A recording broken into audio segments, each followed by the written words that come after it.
안녕하세요. 지금부터 제가 갖고 있는 카메라 중에 라이카 바르낙 3F라고 하는 카메라를 한번 소개시켜 드리겠습니다. 이 카메라는 이 상단 상면에 있는 각인을 보시면 아시겠지만 라이카 카메라이고요. 에른스트 라이츠, 그 다음에 웨츠라, 독일에서 생산된 카메라입니다. 제가 이 카메라를 구입하게 된 계기는, 사실 저는 필름 카메라를 처음 시작하게 된 것이 SLR 카메라를 구입하게 되면서 시작을 했고요. 구입이라기보단 물려받은 거죠. 저희 아버지한테 물려받은 펜탁스 카메라로 처음 시작을 해서 다른 SLR 카메라들을 손에 넣고 필름 카메라를 즐기기 시작을 했는데, 어느 순간부터 이 라이카라는 카메라들, 라이카의 비싼 이 M 시리즈 카메라들이 있잖아요. 필름 카메라 시장에서 아주 유명한 M6라든지 그런 카메라들을 이제 정보는 알고 있었지만 너무 가격이 비싸다 보니까 도저히 뭐 접할 생각은 못 하고 있었습니다. 그런데 찾아보다 보니 이렇게 오래전에 만들어진, 옛날에 만들어진 라이카 카메라 바르낙이라고 하는 시리즈의 카메라들은 생각보다 가격대가 높지는 않더라고요. 물론 이것도 비싸다고 생각하면 비쌀 수 있습니다. 제가 이거를 이베이에서 구입했는데, 구입한 가격이 뭐 대략 50만 원대로 구입을 했다라고 보시면 됩니다. 50만 원대는 이 카메라를 이베이로 구입한 가격에다가 거기에 관세가 붙습니다. 카메라를 구입하게 될 때 200달러를 초과하게 되면은, 150달러였나 200달러였나를 초과하게 되면은 무조건 관세를 지불하게 되어 있는데, 그 관세가 18% 정도이고요. 그래서 인천 세관에 이 카메라가 들어온 다음에 관세 18% 정도를 더 더해서 최종적으로 제가 다 들여서 카메라 본체를 받은 가격이 50만 원 중후반 정도였다라는 점입니다. 이베이에서 이제 사진이나 리뷰어가 올린, 그 셀러가 올린 그런 것들을 보고, 그 다음에 또 상세하게 셀러와 이제 메신저로 이야기를 주고받으면서 이 카메라의 상태에 대해서 동작 상황이나 이런 것들에 대해서 확인을 했고요. 이 라이카 카메라, 특히 바르낙 카메라를 구입할 때 주의점은, 일단 이 카메라가 1950년대에 만들어진 카메라입니다. 라이카 바르낙 시리즈가 뭐 1도 있고 2도 있고, 얘는 이제 3F 3번인데 3F 모델 같은 경우는 가장 많이 만들어진 바르낙 시리즈 모델이고 1950년대 초반에 만들어지기 시작한 것으로 알고 있습니다. 그러니까 나이로 따지면은, 사람 나이로 따지면은 대충 한 70살 정도, 70살 된 정도의 나이의 카메라다라고 생각을 하실 수가 있는 거죠. 오래된 카메라다 보니까 어느 정도 오버홀이 중간중간 되었거나 이렇게 청소를 잘 해왔거나 하면은 지금도 잘 동작할 수 있는데, 오래된 카메라다 보니까 이제 안에 부품들이 좀 낡아 있을 수가 있습니다. 그래서 셔터 스피드, 이 카메라의 셔터 스피드가 제대로 안 나올 수가 있다라는 점. 그래서 셔터 스피드가 제대로 나오는지를 꼭, 특히 온라인으로 구매하실 때는 셀러를 통해서 좀 확인을 해보시는 게 좋다. 이베이에 여러 셀러들이 이 라이카 바르낙 시리즈 카메라를 올려놨는데, 어떤 셀러들은 셔터 스피드가 잘 나온다는 거를 이제 셔터 스피드를 바꿔가면서 동영상을 찍어서 보여주는 셀러도 있고 그렇습니다. 뭐 그런 것들을 확인한다든지, 아니면 셔터 스피드가 잘 동작하는지 셀러와 의사소통을 해서 확인하는 게 좀 중요하겠고요.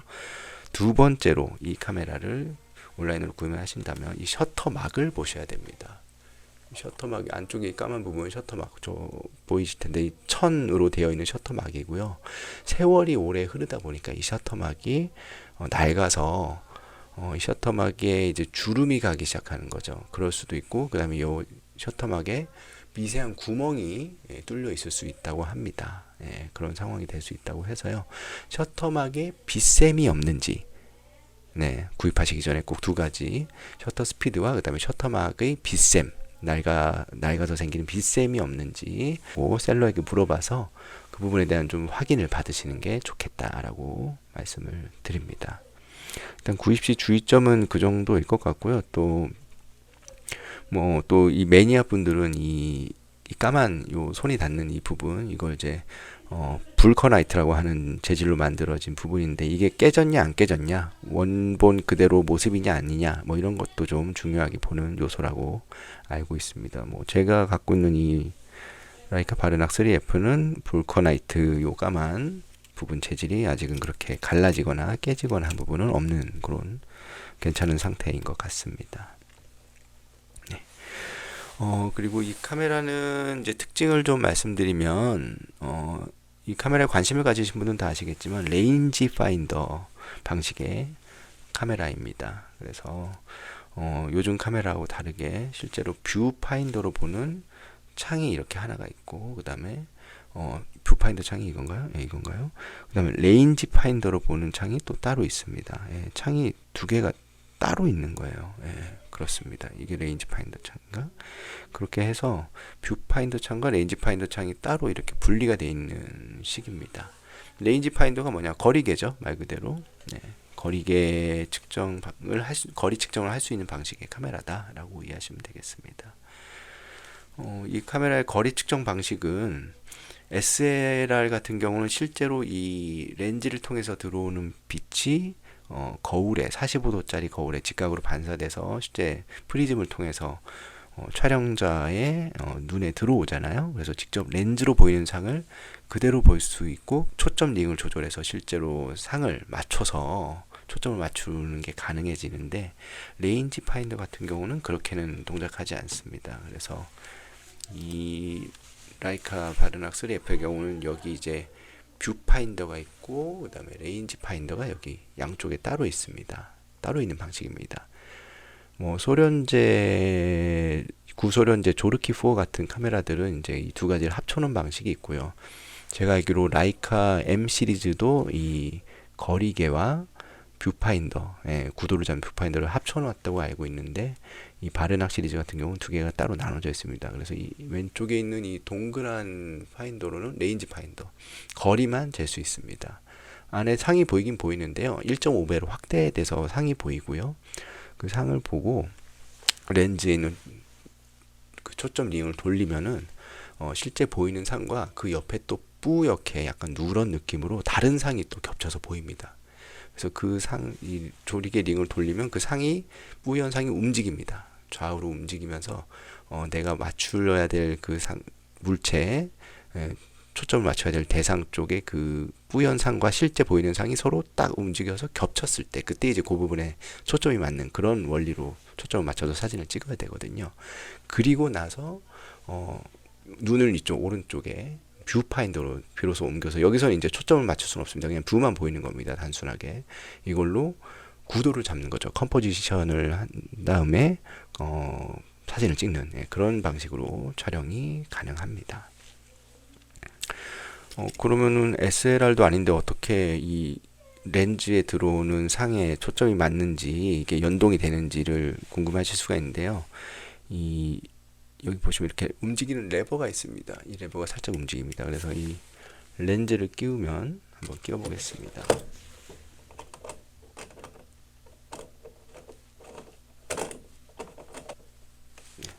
렌즈를 끼우고요. 이 렌즈는 이렇게 침동식, 구소련식 침동식 렌즈인데요. 이렇게 초점을 맞출 수가 있습니다. 이렇게 초점을 맞출 수가 있고, 이 초점을 맞추면은 이 렌즈가 경통이 앞뒤로 왔다 갔다 하는 걸 보실 수가 있습니다. 네, 당연히 이렇게 앞뒤로 왔다 갔다 하면서 초점 조절이 되는 거죠. 이 왔다 갔다 하는 이 간격의 움직임이 아까 그 레버, 안쪽에 있던 레버에 이게 전달이 되는 겁니다. 닿아서. 그래서 이게 왔다 갔다 하는 게 그 레버와 연동이 되고, 그 레버가 이 레인지 파인더 쪽에 있는 그 아까 말씀드린 희미한 또 하나의 상, 누렇게 보이는 그 상을 움직이게 그렇게 만들어 주는 것입니다. 그런 방식으로 이 초점 링과 레인지 파인더가 연결이 돼 있다. 네, 그렇게 좀 작동 방식을 이해할 수 있습니다. 네. 그럼 이 카메라에 대해서 조금 더 말씀드리겠습니다. 레인지 파인더 방식이고요. 그 다음에 이 마운트는 아까 보셨겠지만 M39 스크류 마운트입니다. 39mm의 직경을 가진 마운트이고요. 스크류 마운트이기 때문에 단순히 나사식으로 돌려서 렌즈를 끼우기만 하면 됩니다. 과거에 만들어진 M39 렌즈들이 다양하게 존재를 하고, 저는 제가 구입한 렌즈들은 다 이제 소련제, 구소련제, 이런 M39 마운트에 끼울 수 있는 렌즈들을 구입을 했습니다. 이유는 뭐 단순합니다. 가격이 싸기 때문에. 그리고 가격이 싸다고 해서 항상 성능이 낮은 건 아니죠. 물론 비싸고 좋은 렌즈가, 가격이 비싼 렌즈가 성능이 좋은 점도 있을 겁니다. 그렇지만 이 렌즈들도 생각보다 제가 찍어본 결과로는 쓸만하더라, 네, 라고 말씀을 드리고 싶습니다. 이렇게 렌즈 마운트에 대해서 설명을 드렸고요. 그리고 이 카메라의 상면을 보시면 이렇게 여러 가지 다양한 복잡한 다이얼들이 있는 것을 보실 수가 있습니다. 그래서 첫 번째로 이 오른쪽에 있는 다이얼은 이걸 돌리면은 필름을 감게 됩니다. 예, 필름 감는 필름 감기 노브이고요. 그 다음에 얘는 셔터, 셔터 릴리즈 버튼입니다. 그리고 요 다이얼이 바로 셔터 스피드를 조절하는 셔터 스피드 조절 다이얼입니다. 이쪽에 보시면 이제 필름을 다시 대감기 하는 필름 대감기 노브도 달려있는 걸 보실 수가 있습니다. 나중에 다 찍으면 필름 감으실 수가 있고요. 그다음에 좀 특징적인 레버들이 두 개가 있는데, 여기에 이 레버, 여기 R이라고 적혀 있는 레버가 있는데, 이 레버를 R 쪽으로 하면 이제 리와인딩, 아마 리와인딩의 약자인 것 같습니다. 독일어 약자이긴 하겠지만, 그래서 다시 되감을 때 이 레버를 R로 돌리고 얘를 뽑아서 돌려주면 필름이 감기게 됩니다. 그리고 여기에 이제 요 특이한 레버가 있는데, 무한대 그림이 있는 레버가 있는데, 이거는 아까 말씀드린 이 레인지 파인더의 시도 조절을 할 수가 있습니다. 시도가 뭐냐?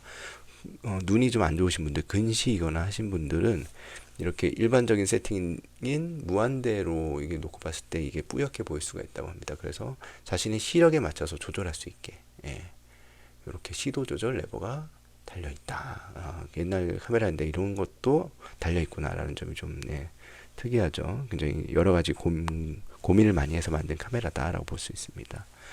그다음에 여기 보시면 이제 셔터 스피드 다이얼 밑에 이렇게 빨간색으로 이렇게 빨간색으로 각인이 들어간 숫자들이 보이시죠? 이거는 지금은 아마 쓸 일이 없을 겁니다. 옛날에 플래시들이 실제 이 셔터를 눌렀을 때 바로 플래시가 터지지 않고, 그 플래시의 뭐 재질이나 화학적 성분이나 뭐 이런 것들에 따라서 그 좀 느리게 딜레이가 있는 플래시들을 사용할 때 얘를 이제 그 플래시에 맞도록 조절을 하는 그런 레버라고 알고 있습니다. 숫자가 아마도 뭐 지연 시간이나 뭐 그런 어떤 플래시와 관련된 값을 가리키는 것으로 알고 있습니다. 지금은 뭐 거의 쓸 일이 없는 것 같습니다.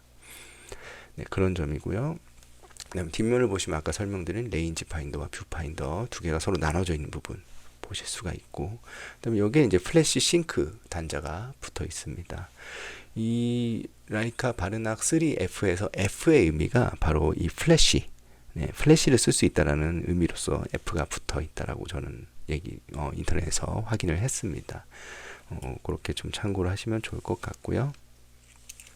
그리고 스피드 다이얼, 셔터 스피드 다이얼의 특징 중에 하나가 저속 셔터가 이렇게 앞쪽에 별도로 달려 있다라는 점입니다.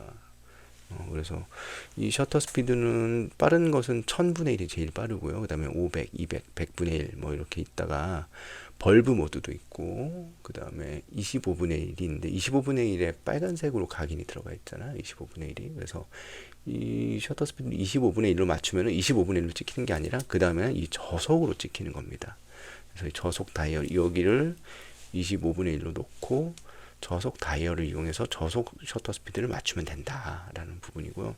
맞출 때 이제 요 살짝 튀어나온 이 동그란 애가 이제 얘가 버튼입니다. 얘를 누르고 얘를 돌려줘야 얘가 이제 돌아가고요. 고정하는 역할이죠. 누르지 않았을 땐 그렇게 딸깍딸깍한 느낌으로 셔터 스피드를 저속 셔터를 여기서 별도로 조절할 수가 있습니다. 아마도 구조상 저속 셔터와 관련된 메커니즘이 아마 별도로 구현이 되어 있을 겁니다. 태엽이라든지 그런 것들이 여기서 별도로 구현되어 있고, 또 고속 셔터 스피드 50분의 1초 이상 1000분의 1초까지의 고속 셔터 스피드들은 또 다른 또 방식으로 또 이제 구현이 돼 있어서 아마 태엽을 별도로 쓰거나 그럴 수 있겠죠. 그래서 이렇게 양쪽으로 두 개로 나눠져서 셔터 스피드를 조절하는 방식이다라는 특징이 있다는 점 유념하시면 좋을 것 같습니다. 제가 지금은 이 카메라 안에 필름을 넣어놓은 상태라서 뭐 실제로 셔터를 막 이렇게 누르는 모습이나 필름 꺼내는 모습 뭐 이런 거를 좀 이 필름실 열어서 보여드리긴 좀 그렇고요. 대신 제가 이 라이카 바르낙 3F 이 같은 카메라에 필름 교환, 필름을 넣고 빼는 법에 대해서 별도 영상을 만들었으니까 그 영상을 좀 참고를 해주시면 어떻게 필름을 넣고 빼는구나 이런 부분들 보실 수가 있겠습니다. 이 카메라 사용과 관련해서 좀 주의사항들이 몇 가지 있습니다. 네, 주의사항은 첫 번째, 이 라이카 바르낙 시리즈의 이 필름 카메라들은 이 반드시 가장 첫 번째 주의사항입니다. 반드시 이 필름 되감기를 필름 감기를 무조건 먼저 하고 그 다음에 셔터 스피드 조절을 해야 한다라는 제1법칙이 있습니다. 네. 이 부분 꼭 유념을 꼭 주의를 하셔야 될 것 같습니다. 만약에 필름을 감지 않고 먼저 이거 돌려서 감지 않고 셔터 스피드부터 맞추고 그러니까 뭔가 움직이고 그 다음에 얘를 돌려서 사진을 찍으면 내부에서 이제 고장이 일어날 수 있다라고 그렇게 알려져 있습니다. 라이카 바르낙 시리즈에 관심을 갖고 구입하시는 분이 있다면 꼭 유념을 하셔야 될 부분이니까 참고하시고요. 그리고 이제 이 슈는 핫슈가 아니라 콜드슈입니다. 그래서 아무런 접점이 없고 전기적 신호가 통하지 않고 단순히 액세서리를 끼우기 위한 슈다. 이렇게 아시면 될 것 같습니다. 그리고 당연히 이 카메라는 옛날 카메라이고 전기적인 어떤 전자적이나 전기적인 동작을 하는 것은 아무것도 없습니다. 이 플래시 싱크가 유일하게 어떤 전기적인 접점 역할을 하긴 하는 거지만 일단 기본적으로 카메라에 건전지가 들어가지 않습니다. 네, 그런 카메라다라는 완전한 기계식 카메라다라는 부분이고요. 그래서 이 카메라로는 노출을 측정할 수가 없습니다. 렌즈로 들어온 빛을 측정할 수도 없고 직접 카메라 안에 노출계가 달려있지도 않고 그렇다라는 걸 보실 수가 있고요. 이 필름 감기 노브 쪽에 보면은 이렇게 필름 감기 노브를 들어서 이렇게 들어서 제가 지금 들어서 이 안에 숫자 같은 걸 바꿀 수 있거든요. 다이얼을 돌려서 안에 숫자가 이렇게 돌아가 바뀌는데 이거는 그 당시 기준으로 이제 감도 몇의 필름을 내가 넣었다라는 그냥 인디케이터, 그냥 표시해 놓는 편의 기능일 뿐이지 진짜 노출을 이걸 갖고 조절하거나 하는 거랑 아무 관련이 없다라는 점도 꼭 유념하셔야 될 부분입니다. 그래서 노출계가 없다는 점 두 번째로 중요한 유념사항 말씀드렸습니다. 노출계가 없으면 어떻게 사진을 찍느냐? 당연히 옛날 사람들도 이 카메라 갖고 사진을 굉장히 잘 찍었습니다. 저 같은 경우는 이런 별도의 노출계를 갖고 찍고 있고요. 이런 별도 외장 노출계, 저는 이걸 알리익스프레스에서 구입을 했는데 이런 걸 사용을 하실 수도 있고요. 그럼 이걸 사용해서 내가 찍고자 하는 방향의 어떤 지금 현재 노출 빛의 정도, 네, 여기서 조리개 값이나 셔터 스피드를 맞추고 나서 여기서 측정되는 조리개 값과 스피드 값 그쪽을 맞춰서 이 카메라를 조작을 하고 사진을 찍으시면 된다라는 점이죠. 그렇게 촬영을 하시면 됩니다. 그렇게 해서 이 카메라 사용에서 주의점은 또 이제 레인지 파인더 카메라의 숙명과도 같은 이제 실제 렌즈로 보이는 상, 결국은 필름에 찰상되는 상과 뷰파인더로 보이는 상이 서로 이제 시차가 있다. 이렇게 몇 센치 떨어져 있기 때문에 당연히 차이가 날 수밖에 없습니다. 근데 이제 뭐 이해하시겠지만 멀리 있는 풍경 사진 찍을 때는 그 차가 그렇게 크게 영향을 미치지 않기 때문에 거의 뭐 그대로 찍힌다라고 볼 수가 있는데 가까이 있는 어떤 물체를 찍거나 대상을 찍을 때는 여기서 볼 때 찍은 거랑 그다음에 실제 렌즈로 찍은 거랑 어떤 상의 사진을 나중에 현상하고 봤을 때 좀 구도의 차이가 생길 수 있다. 이런 점은 좀 유념을 하시면 좋을 것 같습니다. 저는 아직까지 이 카메라를 PC 요 싱크를 이용해서 그 플래시를 이용한 적은 없고요. 스피드라이트를 나중에 한번 뭐 잘 작동하나 한번 테스트를 해보도록 하겠습니다. 이 카메라를 제가 사용해 보면서 느낀 점이라고 한다면 일단 좀 비교 대상이라고 할 만한 카메라가 있었는데요. 제가 조르키 4라고 하는 구소련에서 초창기에 이 바르낙 카메라를 카피해서 만들었던 이 라이카 바르낙 2 카메라를 카피해서 만들었던 조르키 시리즈라고 하는 구소련의 카메라 시리즈가 있는데 그 조르키 4라고 하는 카메라가 있습니다. 나중에 이제 카피가 아닌 뭐 나름 이제 진화를 해서 자기들만의 레인지 파인더로 가고 있는데 조르키 4랑 비교가 되더라고요. 어떤 그 카메라의 형태나 레인지 파인더로서의 형태나 이렇게 비교를 좀 해볼 수가 있는데요. 뭐 M39 마운트인 것도 동일하고 셔터 스피드를 조절하는 뭐 그런 노출이 없이 셔터 스피드 조절하고 레인지 파인더로 초점을 맞추는 그런 방식도 다 동일한데 차이를 느낀 점은 일단 굉장히 작고 더 가볍다. 네, 확실히. 네, 좀 뭐 여기서 보셨을 때 잘 보이는지 모르겠지만 일단 크기, 높이나 길이도 좀 더 작고 그 다음에 두께도 얇습니다. 네, 두께도 라이카 바르낙이 더 얇고 그 다음에 이 레버를 돌리거나 조작할 때의 느낌 이런 것들이 이건 뭐 써봐야지 알 수 있을 것 같습니다. 확실히 부드럽고 잘 동작한다 라는 점. 네. 그렇다고 조르키4가 뭐 굉장히 뭐 덜컥덜컥거리거나 끽끽거리거나 삐걱삐걱하는 건 아닙니다.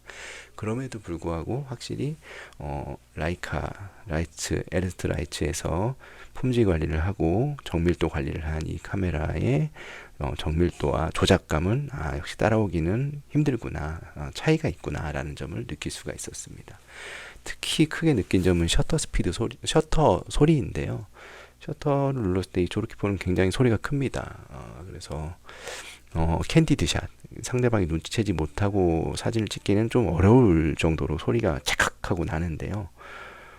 저는 깜짝 놀란 게 이 라이카 바르낙 3F 같은 경우는 소리가 너무 작았습니다. 그래서 이게 진짜 찍힌 게 맞나? 셔터가 움직이긴 움직였나? 소리가 났긴 났는데 너무 작은데? 이런 느낌을 받았거든요. 지금까지 제가 썼던 어떤 필름 카메라보다도 아주 작은 소리를 냅니다. 네. 그런 점에서도 확실히 뭐랄까 라이카 카메라의 어떤 품질과 그런 정밀도, 네, 이런 느낌들을 다르구나, 네, 다르구나. 네. 그러니까 다른 카메라가 떨어지긴 하지만 뭐 그래 다 잘 쓸 수 있는 카메라이고 실제로 좋은 결과물이 나오는데 이 카메라가 그만큼 좋은 카메라인 것도 맞구나라는 점도 느낄 수가 있었습니다.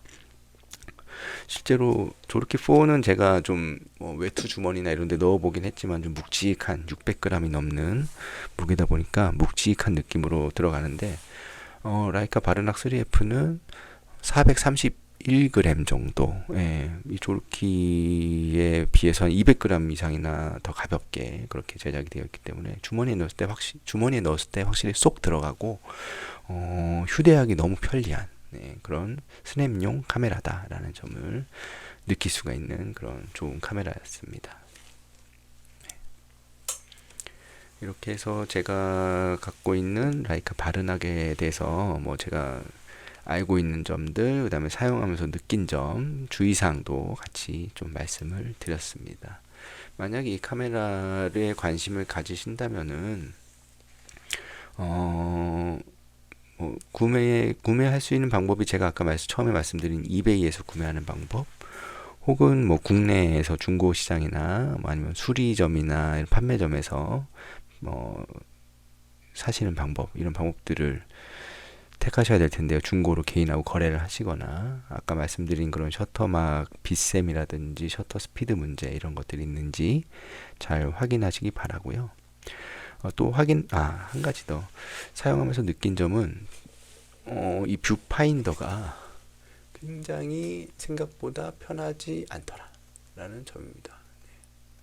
이 뷰파인더가 이제 제가 써본 결과로는 굉장히 작죠. 창 자체가 굉장히 작고, 그래서 좀 구도 잡을 수는 있는데 뭔가 좀 주변부, 이 뷰파인더로 보는 주변부가 뿌연 느낌이 있습니다. 주변부, 사각의 주변부가 뿌해서 이게 정확한 어떤 구도가 잡히는 느낌이 잘 안 들더라고요. 예, 그런 좀 단점이 있었고, 그다음에 이 뷰파인더 왼쪽과 오른쪽 레인지 파인더와 뷰파인더의 창 자체가 작아서 역시나 좀 사진을 찍을 때 좀 애로사항이 있더라. 네, 그런 점이 있었습니다. 오히려 초기에는 바르나 카메라를 카피했으나 나중에 좀 나름대로 진화한 이 조르키4 카메라 같은 경우는 뷰파인더는 굉장히 크고 시원시원합니다. 아주 크죠. 일단 봤을 때도 굉장히 크고 시원시원해서 찍을 때 아무 문제 없이 정확하게 구도를 잡는데 오히려 도움이 됐던 카메라입니다. 그런 이 라이카 바르나에게 꼭 좋지만은 않은 아쉬운 점도 있다라는 것도 알고 계시면 좋을 것 같습니다. 이렇게 해서 라이카 바르나 3F에 대해서 소개는 다 드렸고요. 제가 이 카메라를 가지고 사진을 2롤을 찍었습니다. 필름 2개를 사용해서 지금까지 사진을 찍어봤고, 그동안 찍었던 사진들을 한번 공유를 드려볼까 합니다.